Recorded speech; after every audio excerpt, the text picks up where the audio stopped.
Aí onde você está, pode também participar da adoração a Deus. Vamos cantar o hino que diz deste maravilhoso olhar, o olhar de Jesus. Quando olhamos para Jesus Cristo, nós somos transformados. Precisamos olhar mais para esse nosso Deus, Jesus. Vamos cantar agora.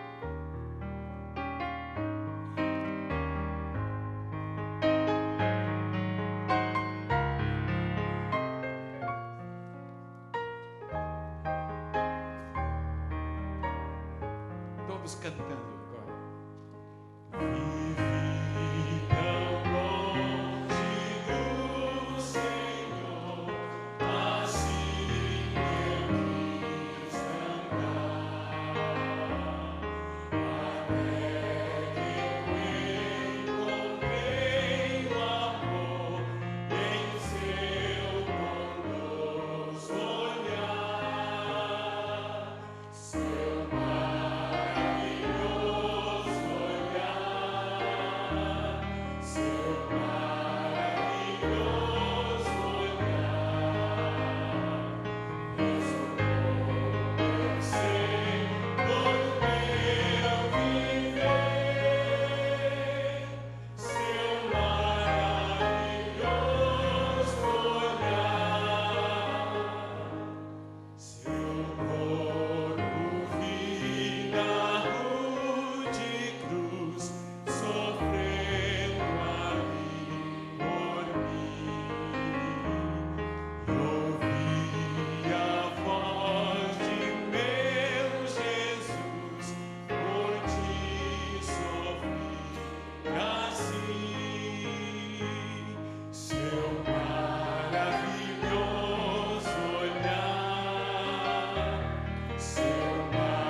Sorrindo. Seu maravilhoso olhar, seu maravilhoso olhar, transformou meu ser, todo meu viver. Seu maravilhoso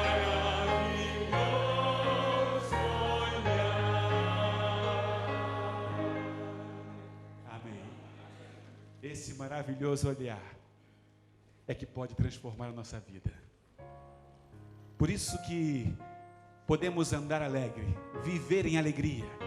O verdadeiro cristão, a pessoa que teve um encontro com Jesus, é feliz. Vamos cantar agora. Ando sempre alegre.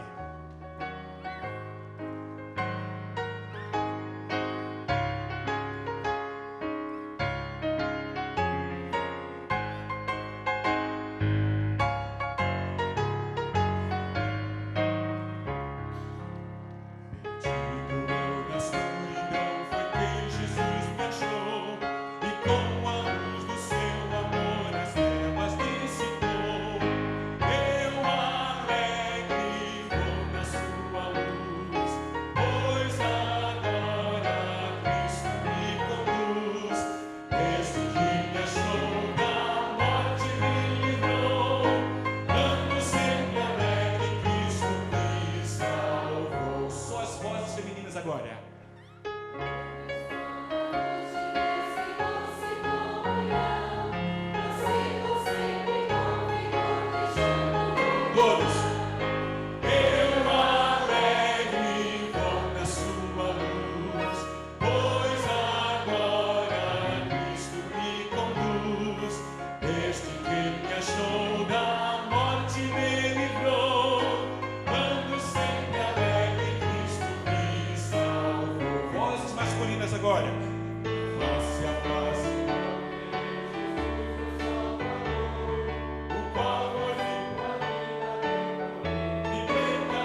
estava entrando aqui, eu vi uma brisa soprando e ela continua soprando. O vento é invisível, mas ele pode ser percebido, pode ser sentido. Nós não podemos ver o Espírito Santo, mas podemos reconhecer o seu poder. E é por isso que, mais uma vez, queremos convidar a presença deste Espírito para estar conosco, preparar a nossa mente e nosso coração para receber a sua palavra, para sermos alimentados por Ele. Vamos cantar.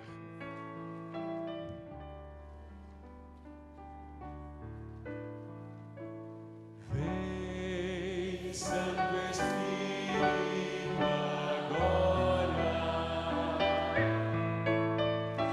Vem, te pedimos a orar. Vem com poder inspirar-nos. Sim, vem nos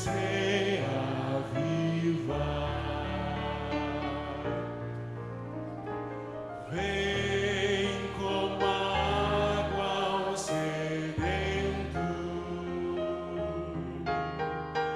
traz ao faminto o pão. Vem e sacia minha alma.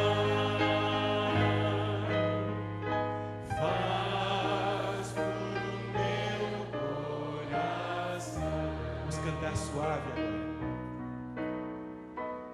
Vem como a brisa suave.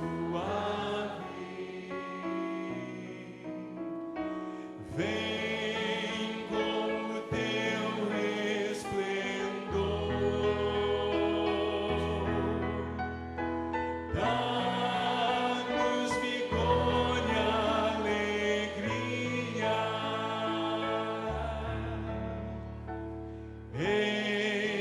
Enche-nos com teu amor.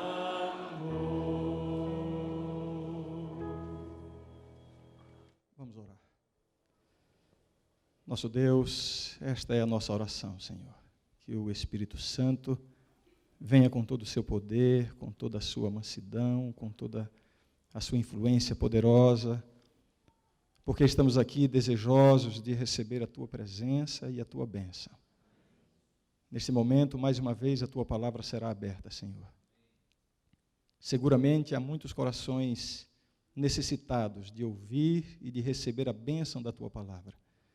Tu conheces cada um desses corações.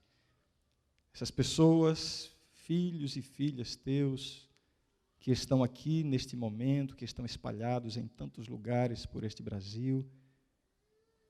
Tu sabes o que vai na vida, na família, tu conheces o contexto, as circunstâncias que envolvem cada uma dessas pessoas. Certamente, Senhor, entre tantas pessoas, há aquele que está sofrendo, há aquele que está passando por uma dificuldade, há aquele que está sendo provado de maneira especial em algum aspecto da sua vida, há aquele que está se sentindo derrotado, rejeitado, desprezado. Que a tua palavra, Senhor, neste momento, seja poderosa nesses corações. Abençoa-nos, portanto. É o que pedimos em nome e por amor de Jesus. Amém. Amém. Nós estamos estudando no capítulo 11 do Evangelho de São João, o maior milagre operado por Jesus, quando esteve aqui na terra em seu ministério. Muitos foram os milagres operados por Jesus.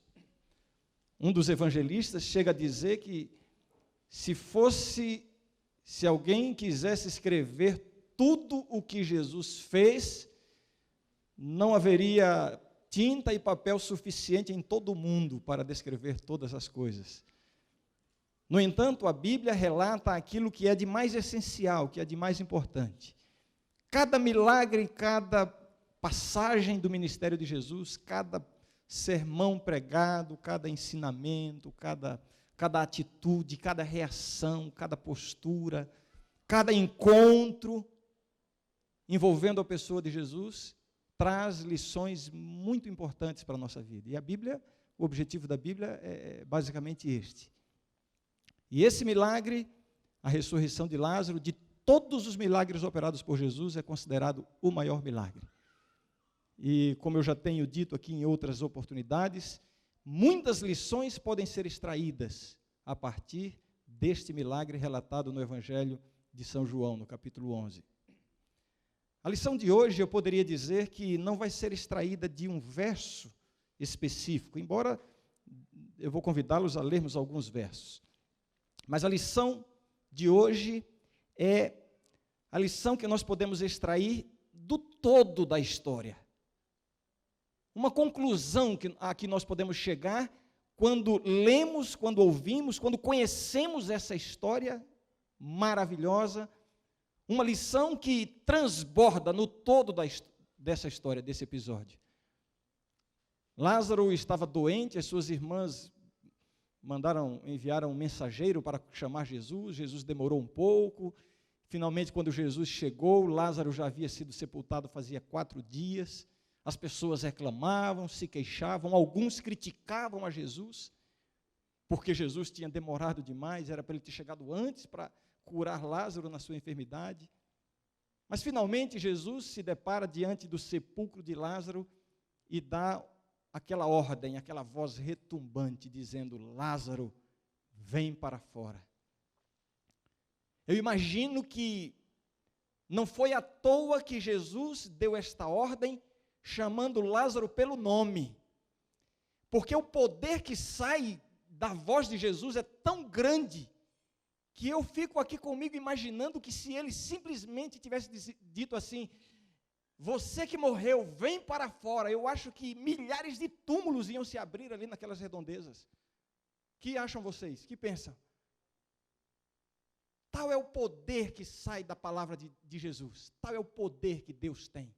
Por isso Jesus disse: Lázaro, como quem diz assim, olha, dessa vez é só você, Lázaro. Há um dia reservado para os demais, mas dessa vez é só você. Jesus precisou ser específico, porque senão poderia causar um problema. É claro que isso aqui é resultado das minhas imaginações, a Bíblia não entra nesses detalhes. Mas eu quero convidá-los para lermos alguns textos isolados aí e vamos ver que lição é essa que transborda do todo dessa história. São João, capítulo 11. Imagino que todos já estão com a Bíblia aberta. Você que está me acompanhando, aí numa igreja, no auditório ou em casa, eu convido você também a abrir a sua Bíblia. Vamos buscar agora na palavra de Deus as lições que Deus tem para nós neste momento. Capítulo 11 de São João, vamos ler a partir do verso 11.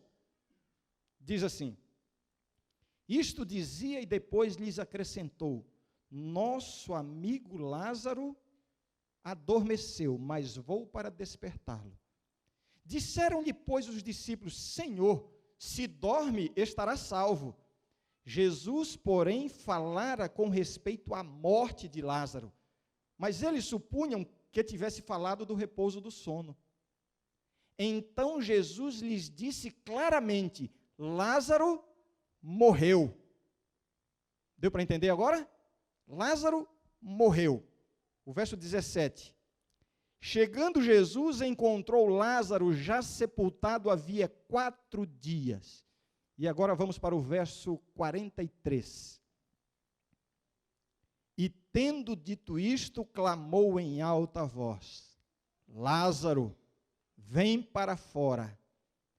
E a primeira parte do verso 44 diz com tanta simplicidade, uma declaração singela, simples, simplesmente diz assim: saiu aquele que estivera morto. Eu posso resumir o sermão deste momento em uma frase. Tudo o que eu vou falar para vocês hoje pode ser resumido em uma frase. E esta é a lição que podemos extrair dessa história como um todo. A mensagem de Deus para mim e para você neste momento é esta: Deus tem poder. Eu vou repetir, eu ouvi um amém que me entusiasmou um pouquinho. Mas se você crê, se se você sente o seu coração arder com esta declaração, expresse isso com um amém. A mensagem de Deus para nós hoje é esta: Deus tem poder. Amém. Deus tem poder.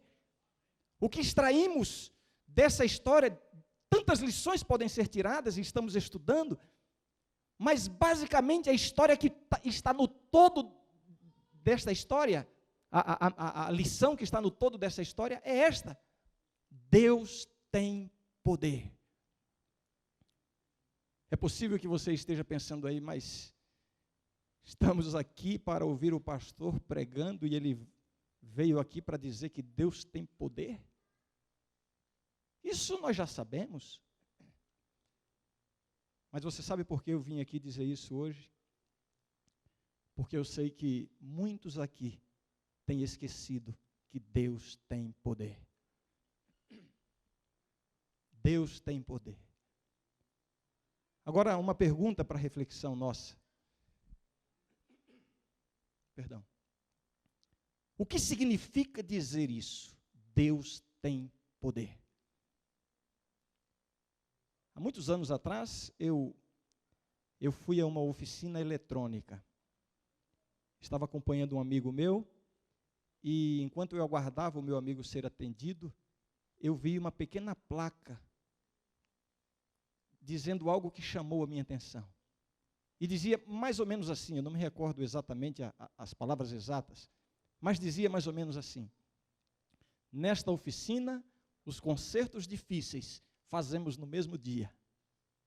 Os impossíveis, pedimos um dia de prazo. Aquilo chamou a minha atenção. Será que há conserto para o impossível? Será que há conserto para o impossível? Eu não vou julgar agora a veracidade ou não daquela placa, mas olhando a história da ressurreição de Lázaro, eu aprendo uma coisa: que este Deus que tem poder é o Deus do impossível. Não existe impossibilidades para Deus. Alguém já disse de forma até poética que a impossibilidade humana é a oportunidade de Deus. As maiores demonstrações do poder de Deus acontecem exatamente nos momentos de maior impossibilidade humana. Portanto, quando você achar que está tudo perdido, que já não tem solução, é impossível, então espere, porque chegou a hora de Deus agir. Esse Deus tem poder, o Deus do impossível. E eu volto à minha pergunta: o que significa dizer Deus tem poder? É tão ampla essa declaração, essa verdade, é tão absoluta, é tão abrangente, mas eu quero compartilhar com vocês algumas ideias. Dizer assim, Deus tem poder, significa que Ele tem domínio absoluto sobre todas as situações da vida. É isso que significa dizer Deus tem poder. Deus tem absoluto controle sobre todas as situações. E a Bíblia está cheia de histórias e de passagens para nos provar isso. E me lembrando, no ministério de Jesus, circunstâncias difíceis, me lembrando o que há no Antigo Testamento, circunstâncias difíceis, e ali Deus demonstrando tantas vezes, e de maneira tão convincente, de que Ele, Deus, não está limitado às circunstâncias. O povo de Deus, quando saiu do Egito, este povo havia passado tanto tempo na escravidão, eles foram libertos e se depararam com uma circunstância de impossibilidade. Ali estava o mar diante deles, atrás vinha o exército de Faraó para aniquilá-los, ao lado montanhas intransponíveis, não havia solução. Eu pergunto, você já se sentiu numa situação assim? Você olha para um lado, olha para o outro, olha para frente, olha para trás, e você não vê nenhuma porta aberta. Eu imagino que muitos que estão me vendo e me ouvindo agora estão vivendo exatamente essa situação. Você está encurralado, você está cercado pelas circunstâncias, não tem forças, não tem sabedoria, você já não tem o que fazer. Você está diante do Mar Vermelho. E ali Deus demonstrou que Ele tem absoluto controle sobre todas as circunstâncias da vida. O que foi que Deus fez? Deus veio com a solução mais inusitada e mais imprevisível possível. Duvido que alguém poderia imaginar que aquela seria a solução. Mas é assim, Deus surpreende. O mar se abriu e eles passaram a pés secos. Nós conhecemos a história. Deus surpreende com o seu poder. Deus surpreende com as soluções que Ele tem para as circunstâncias difíceis que nos cercam. E muitas vezes não há explicação, a gente não entende. Algum tempo atrás, alguns meses atrás, foi lançada uma campanha de oração, eu estava envolvido nesse programa, uma campanha de oração na igreja, e a motivação era a seguinte: olhe, a partir de hoje você vai orar por uma situação impossível na sua vida, e a igreja vai começar a orar. Escreva aí no papelzinho o nome de algumas pessoas, de algumas situações que estão envolvidas em impossibilidades. E ali na igreja havia uma mulher, uma mãe sofredora, cuja filha estava presa, condenada por tráfico de drogas, estava cumprindo pena num presídio numa outra cidade. Ela já não tinha mais esperanças de inocentar a filha, de ver a filha nos próximos anos até que ela cumprisse a sua pena, mas ela imaginou que se esse Deus tem poder, Ele pode fazer alguma coisa, e ela colocou o nome da filha e começou a orar. Naquela mesma semana, depois a filha contou a história. A filha estava na cela, na sua rotina, privada da liberdade por alguns anos, quando de repente chegou alguém, um funcionário, não sei bem, e disse simplesmente, abriu a cela e disse: olha, é para você ir embora. E ela disse: não sou eu, meu caso já foi todo resolvido, e já está confirmado que eu vou ficar aqui por mais alguns anos. Olha, eu não sei, mas a ordem aqui está dizendo que é para você ir embora. E ela ficou com medo, ela disse que ficou com medo, ela achou que era uma trama, ou sei lá, alguém que queria prejudicá-la. E então o funcionário disse: olha, você precisa pegar as suas coisas e ir embora, você não pode mais ficar aqui. E ela não entendeu o que aconteceu, e ninguém entendeu. Numa tarde, lá estava a mãe em casa, chorando, como já vinha fazendo há alguns anos, sofrendo pela filha que estava presa. Palmas à porta, e quando ela foi atender, estava sua filha. Alguns dias depois que ela começou a buscar esse Deus que tem poder. E ela, com lágrimas nos olhos, disse: filha, o que foi que aconteceu, filha? E a filha disse assim: mãe, eu não sei o que aconteceu. Eu só sei de uma coisa. Eu quero estudar a Bíblia e eu quero ir para a sua igreja. Deus tem absoluto domínio sobre todas as situações da vida. É isso que significa Deus tem poder. Uma vez os discípulos estavam num barco, noite adentro em alto mar, uma tempestade veio e começou a jogar o barco de um lado para outro, e eles começaram a lutar contra aquelas circunstâncias tão desfavoráveis. Logo perceberam que a tempestade era mais forte do que as suas próprias forças, logo perceberam que a situação era mais crítica do que eles podiam suportar. E em meio àquele desespero, àquela angústia, eles percebem um vulto que vinha por sobre o mar. Algo tão inusitado, tão surpreendente, tão estranho, que eles pensaram que era um fantasma. E a Bíblia nos diz que eles gritaram: é um fantasma! Mas não era um fantasma. Ali estava esse Deus que tem poder. E Jesus disse assim, lá no meio da tempestade, andando sobre as águas, Jesus disse assim: sou eu, não temais. Que coisa! A gente precisa, às vezes, parar no meio da tempestade, no meio dos problemas, no meio do vendaval. A gente precisa, às vezes, parar para ouvir Jesus dizendo assim: olha, eu estou aqui, não tema, sou eu. Esse Deus tem poder. Esse episódio de Jesus andando sobre o mar e dizendo: sou eu, não tem mais, nos ensina que nos momentos mais difíceis da nossa vida, nos momentos em que nos sentimos sós, em que pensamos que Deus nos abandonou, que estamos lutando com as nossas próprias forças, exatamente nesses momentos mais críticos, esses são os momentos em que Deus está mais perto de você. Pare para ouvir Jesus dizendo: olha, eu estou aqui, sou eu, não tema, não tema, não se desespere. Jesus deu muitas ordens, aliás, a Bíblia apresenta muitas ordens, muitos mandamentos que Deus deu ao ser humano. Nos evangelhos vemos Jesus dando muitas ordens, muitos mandamentos. E vejam, isso aqui é uma ordem de Jesus, está no imperativo: não tema. Ou para os discípulos, não temais. É uma ordem. Aliás, você sabe qual foi a ordem que Jesus repetiu mais frequentemente nos evangelhos?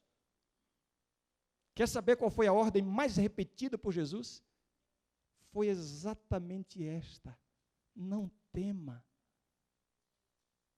Você está numa tempestade, você está no vendaval, as ondas estão consumindo, as ondas estão lhe envolvendo, você está se sentindo perdido, você está desesperada, você não tem solução. Ouça Jesus dizendo: eu estou aqui, não tema, não tema. Posso me lembrar de uma poesia, imagino que todos vocês conheçam. A poesia relata um sonho que uma pessoa teve, e nesse sonho ele via suas pegadas na areia. Lembram? Lembram? E ele percebe que as marcas, que as suas pegadas, as marcas na areia, eram uma ilustração do curso da sua vida. E lhe chamou a atenção quando ele notou que havia 2 pares de pegadas. Ele viu que eram as pegadas de Jesus, que estavam ao lado das suas próprias pegadas. Jesus o acompanhando no curso da sua vida. Mas aí ele se surpreende, porque exatamente naqueles momentos mais críticos, naqueles momentos em que ele enfrentou mais dificuldades, mais problemas, só havia 1 par de pegadas. E então ele se volta para Jesus e reclama: Senhor, estiveste comigo por minha vida, mas nos momentos mais críticos só há 1 par de pegadas. Senhor, por quê? Por que me abandonaste? E a história, a poesia conta que Jesus disse: eu não te abandonei. É porque nos momentos mais críticos da sua vida, eu te carreguei no colo. É isso que Deus faz. Esse Deus tem poder. E Ele nunca nos abandona. Ele está sempre ao nosso lado. Uma outra ocasião, os discípulos também enfrentaram uma outra tempestade, só que dessa vez, vejam, numa das histórias em que Jesus acalmou a tempestade, Jesus estava fora, mas estava perto. Uma outra história, Jesus estava no barco, e veio a tempestade, e vieram os ventos, e as ondas, e a Bíblia diz que era um vendaval muito forte, e os discípulos lutando. E Jesus estava lá num cantinho. O detalhe que a Bíblia conta: havia um travesseiro. Jesus estava dormindo. E eles lutavam e tentavam sobreviver. Aí perceberam que não iam conseguir, olharam para Jesus e foram reclamar de Jesus. Senhor, o Senhor não está percebendo que nós vamos perecer? Não é assim que a gente fala com Deus às vezes? Senhor, o Senhor não está percebendo que eu não aguento mais? Senhor, o Senhor não me ama, por que não me socorreu ainda? Jesus, com toda a tranquilidade de um Deus que tem poder, de um Deus que não está limitado às circunstâncias, de um Deus que tem absoluto domínio sobre todas as situações. Jesus levantou-se e agora deu uma ordem para a natureza, para o vento, para as ondas: acalma-te e aquieta-te. E a Bíblia diz que se fez bonança. Que Deus poderoso. Esse é o meu Deus. Esse é o Deus do impossível. E aí Jesus olha para os discípulos e diz assim: mas por que vocês são tão tímidos? Vocês não conseguem crer um pouquinho mais? Deus tem poder. Isso significa, em primeiro lugar, que Ele tem absoluto domínio sobre todas as situações da vida. Não há problema que tenha fugido ao controle de Deus. Em segundo lugar, dizer que Deus tem poder significa que Ele, Deus, pode reverter qualquer situação. Qualquer situação que você pode dar como um caso perdido, Deus tem poder para reverter. Imagine comigo. Estamos em São Paulo. Aí a BR-116, se eu não me engano, né? A BR-116. Para o norte vai para o Rio de Janeiro, é a Via Dutra. Para o sul é a Regis Bittencourt, vai para Curitiba. Você sai de casa, arruma sua mala e você decidiu passar um fim de semana no Rio de Janeiro. Arruma sua mala, vai à rodoviária, procura a empresa que tem o ônibus que sai de São Paulo para o Rio de Janeiro. Vai lá, pergunta: esse ônibus vai para o Rio? E o vendedor diz: sim, vai para o Rio. Então eu quero uma passagem. Quando você pega o bilhete, você olha: São Paulo, Rio, está tudo certo. Você vai para a plataforma, encontra o ônibus, está escrito lá, São Paulo, Rio. Você ainda pergunta para o motorista: esse ônibus vai para o Rio? E ele diz: sim, e é esse mesmo ônibus, e nós estamos saindo agora. E você entra. E esse ônibus sai de São Paulo e vai para o Rio. E faz uma viagem de São Paulo para o Rio, pela Via Dutra. E este ônibus chega no Rio de Janeiro. Mas aí você desembarca em Curitiba. É possível? Não é possível. A senhora fez assim, né? Não é possível. Porque não pegou o ônibus errado, estava tudo certo. É possível? Não é possível se Deus não entrar na história. Mas se Deus entrar, Ele pode reverter as coisas. Isso aqui não é invenção minha, não. Eu estou relatando uma história que está na Bíblia. Só que na Bíblia conta a história não de São Paulo, Rio de Janeiro e Curitiba. Na Bíblia há uma história que conta assim: Deus chegou para um profeta e disse assim: Jonas, vai para Nínive. Eu tenho uma missão para você em Nínive. E a Bíblia nos diz que Jonas foi até Jope, onde estava o porto, de onde sairia o navio que iria para Nínive. Só que chegando lá, Jonas fugiu do plano de Deus. E a Bíblia nos diz que ele comprou uma passagem, pagou por isso. Pagou, comprou o bilhete para viajar no navio que ia para Tarsis e não para Nínive. E ele entrou no navio que estava saindo para Tarsis. E o navio saiu para Tarsis. E o navio chegou a Tarsis. Só que Jonas desembarcou em Nínive. Esse é o Deus do impossível. É isso que Deus pode fazer com você. Deus pode reverter situações. Nem que para isso você tenha que enfrentar uma tempestade ou até ser engolido por um peixe. Mas Deus pode, porque Ele tem poder. A sua vida está indo para Tarsis. Lembre-se, Deus pode fazer você chegar a Nínive. Basta você aceitar esse Deus e permitir que Ele haja na sua vida. Dizer que Deus tem poder, portanto, significa dizer que Ele pode reverter qualquer situação. Como está o seu casamento? Talvez alguém aqui esteja pensando: está perdido, está falido, não há mais o que fazer. Meu casamento está despedaçado e como isso parte o coração. A melhor coisa que pode acontecer na vida de uma pessoa, no contexto humano, é um bom casamento. E a pior coisa que pode acontecer na vida de uma pessoa é um mau casamento. Uma vez um casal me procurou apenas para me comunicar: pastor, não tem mais jeito, está perdido, não há mais solução. E eu precisei gastar algumas horas ali com a Bíblia e orando a Deus para mostrar para aquele casal que Deus tem poder para reverter qualquer situação. Deus tem poder. Está indo para Tarsis, mas Ele pode fazer chegar a Nínive. Entregue a Deus, confie nele. Qual é a situação na sua vida que você está considerando que está perdida? Relacionamento com o filho, a sua situação financeira, aquele exame médico que você fez e veio com um resultado que tem tirado o seu sono. Lembre-se, Deus tem poder. Ele não está limitado às circunstâncias da vida. Deus reverte as coisas. Deus transforma. Uma vez eu fiz uma campanha evangelística numa grande igreja, e quando já estava próximo do final da campanha e muitas pessoas estavam sendo batizadas, um rapaz me procurou, e eu tinha percebido quando ele começou a frequentar a igreja. E ele sempre pareceu um pouco estranho, mas depois foi se entrosando e conversamos, nos tornamos amigos. Mas um dia ele chegou para mim e disse assim: pastor, eu vou lhe contar uma coisa, porque estou tão feliz que eu não posso ficar com isso só para mim, eu tenho que lhe contar.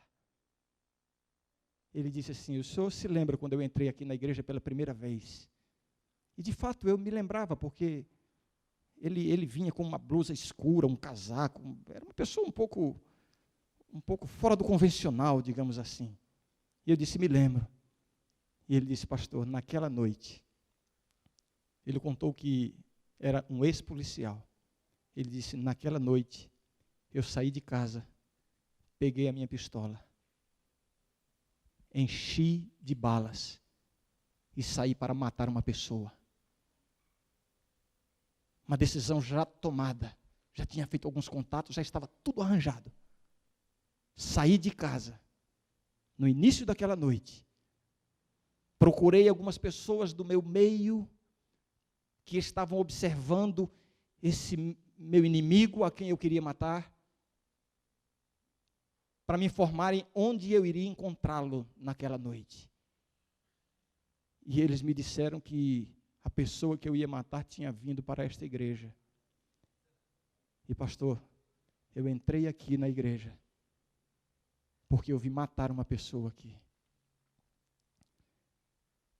Em outras palavras, eu saí de casa para Tarsis, mas cheguei a Nínive. Amém? Pastor, a palavra de Deus foi insuportável para mim. E naquela noite eu ouvi a pregação e eu senti uma coisa que eu nunca imaginei que se podia sentir. E eu confesso que eu saí dali e não tive coragem de matar o meu inimigo. Mas vi que ele estava lá. E quando terminou a programação, eu logo saí para que ele não me visse. E eu já sabia que no dia seguinte ele estaria lá. E eu voltei na noite seguinte para matar o meu inimigo. Mas pastor, a palavra de Deus continuou. E eu estou aqui conversando tudo isso com o Senhor porque eu tomei a minha decisão, eu quero ser batizado. Já perdoei meu inimigo, não ando mais com arma, meu coração é outro, eu sou uma pessoa transformada. Esse é o Deus que tem poder. É o Deus que pode reverter qualquer situação. Não existe caso perdido para esse Deus, porque Ele tem poder. Há ainda mais um aspecto do poder, ou da maneira como o poder de Deus se manifesta, que eu quero compartilhar com vocês. Dizer que Deus tem poder, significa dizer que Ele pode curar as feridas da alma. Ah, se há uma coisa difícil de ser curada, são as feridas da alma. Os complexos, os traumas, as agressões, o ódio, a traição, o ressentimento. Essas são as feridas da alma. E eu estou aqui esta noite para lhe dizer que Deus tem poder para curar as feridas da alma. A Bíblia nos conta isso. José foi uma pessoa que teve a sua alma ferida de maneira profunda. José, aos 17 anos, primeira ferida na sua alma, foi traído pelas pessoas que ele mais amava. Os seus irmãos tentaram matá-lo, depois, por uma circunstância, mudaram o plano, mas o venderam como escravo para um lugar estranho. Ser traído, que dor, que mágoa. Existem estudos comportamentais que dizem que o maior estresse que uma pessoa pode sofrer é a morte de um filho. E o segundo maior estresse que uma pessoa pode sofrer é ser traído por um ente amado. Que dor profunda. E José foi traído pelos seus irmãos. Chegando lá no Egito, ele foi ser escravo. Não vou entrar em detalhes da história. A mulher do seu, como a gente diz, do seu amo, é isso mesmo, né? Tentou seduzi-lo, mas José sabia que a sua segurança unicamente residia em permanecer nos caminhos de Deus, não cedeu à tentação, e ela então falsamente lhe fez uma acusação, e ele foi preso, como se ele tivesse tentado seduzi-la. Foi lançado numa prisão escura, fedorenta, injustiçado. Você já foi injustiçado alguma vez na vida? Que coisa difícil de enfrentar. Traído, injustiçado. Chegando lá, passou alguns anos preso. Depois, em outras circunstâncias, ele revelou um sonho que duas pessoas tiveram. Um deles foi liberto, um amigo de José. E agora José viu que esta pessoa que seria liberta iria trabalhar junto com o faraó. José disse: meu amigo, por favor, me faça um favorzinho. Quando você estiver na presença do faraó, conte para ele a minha história, lembre-se de mim. E a Bíblia nos diz que o amigo não lembrou de José. Que marcas profundas: traição, injustiça, desprezo. José se tornou, pela bênção de Deus, a segunda pessoa mais importante do Egito. E no momento de fome na terra, os seus irmãos, aqueles que o haviam traído, aqueles que não faziam ideia de onde José poderia estar sendo um escravo, vieram ao Egito para providenciar o alimento, e a pessoa que iria recebê-los era o governador, José, o seu irmão. Eles não reconheceram José, José os reconheceu. E agora José tinha que reagir. Como reagir diante da traição?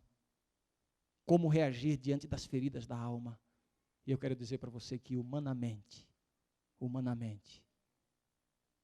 um coração profundamente ferido não consegue perdoar.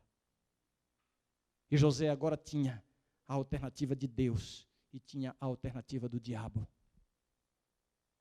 Sabe qual é a alternativa do diabo? Quando você é traído, quando você é injustiçado, quando você é agredido, quando você é esquecido, quando você é desprezado. Sabe qual é a alternativa do diabo? É odiar e se vingar. E José tinha tudo nas mãos para fazer isso. Mas José preferiu a alternativa de Deus. E a alternativa de Deus é simples. É o quê? Perdoar. Perdoar. Mas eu repito, não é possível. Não é possível. Uma pessoa traída, injustiçada, esquecida, desprezada, perdoar não é possível. Será que tem alguém aqui se sentindo assim nesta noite? Traído, injustiçado, desprezado, esquecido. Seu coração está partido e você está transbordando de ódio, de ressentimento, de mágoa. Não é possível perdoar. Não é possível se Deus não entrar na história. Porque quando Deus entra, o Deus do perdão pode fazer qualquer um perdoar. José perdoou. Isso demonstra que esse Deus é o Deus dos impossíveis. É o Deus que tudo pode. É o Deus que andou sobre o mar, é o Deus que curou o cego, é o Deus que fez os coxos andarem. É o Deus que abriu o mar vermelho. Este é o Deus que tudo pode. Uma criança, uma vez, na sua inocência, ouviu falar de que Deus é onipotente, Ele tudo pode. E na sua imaginação infantil, perguntou para um adulto, para o papai: papai, é verdade que Deus pode tudo? E o pai disse: sim, meu filho, Deus pode tudo. É verdade que Deus tem muito poder? Sim, meu filho, é verdade. Papai, Deus pode fazer qualquer coisa que Ele quiser? Sim, meu filho, Ele pode fazer qualquer coisa. Então, papai, Deus pode criar uma pedra tão grande, mas tão grande, que seja tão pesada que Ele mesmo não consiga erguer? O pai ficou sem resposta. Eu imagino que qualquer um de nós aqui ficaria sem resposta. Mas ao ver Jesus ressuscitando a Lázaro, ao ver esse Deus que abriu o mar, ao ver o Deus que fez o coxo andar, que fez o paralítico andar, que abriu os olhos ao cego, eu posso dizer que há uma pedra que Deus pode fazer, que seja tão grande que nem Ele mesmo possa erguer. E só há uma pedra. Sabe qual é essa pedra?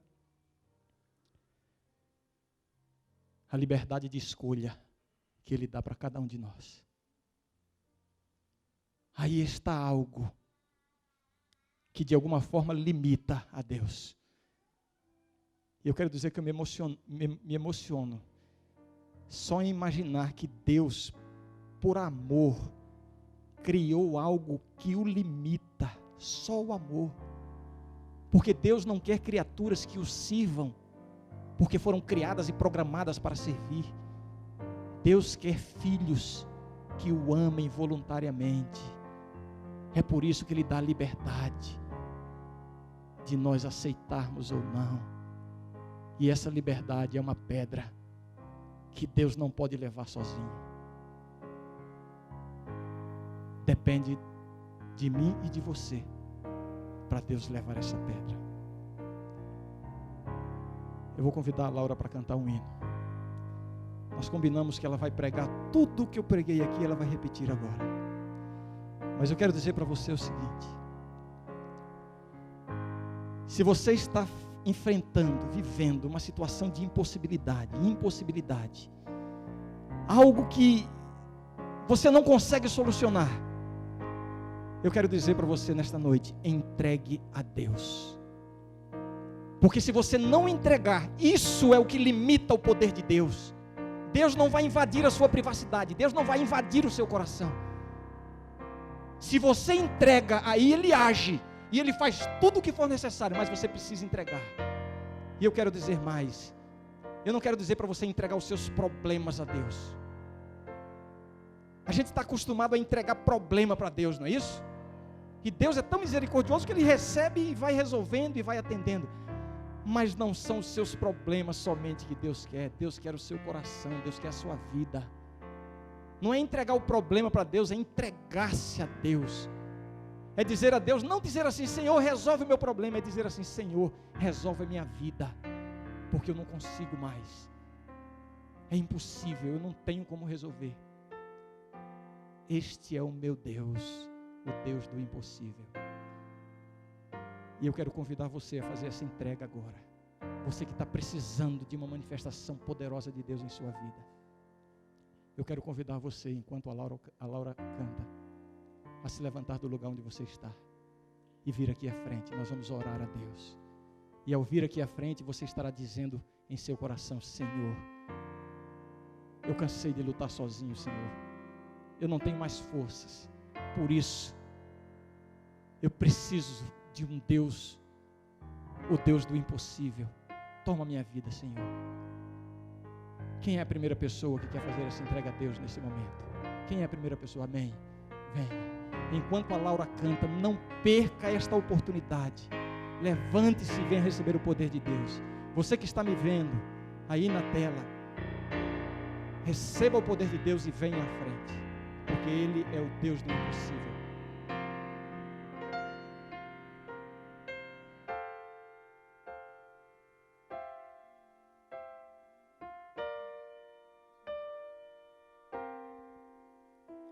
O meu Deus é o Deus do impossível. Jeová Jireh, o grande El Shaddai, que abriu o mar vermelho e ao seu povo fez passar, que da rocha água limpa fez brotar. O meu Deus é o Deus do impossível, que liberta encarcerados das prisões, faz da estéril mãe de filhos, restaura a alma do ferido e dilata o amor dos corações, que dá vista ao cego e ao surdo faz ouvir, faz a tempestade se acalmar. Andou por sobre o mar e ao mudo fez falar, paralíticos e coxos fez andar.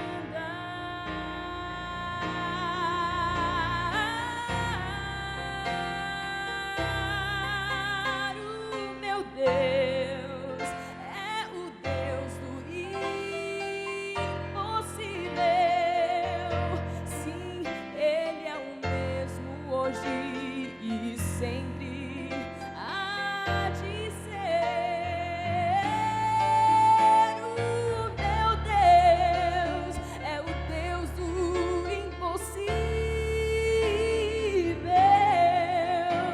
e fará o impossível pra você, e fará o impossível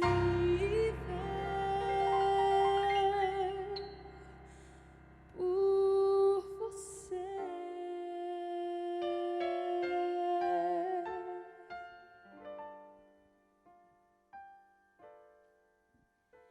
E fará o impossível por você.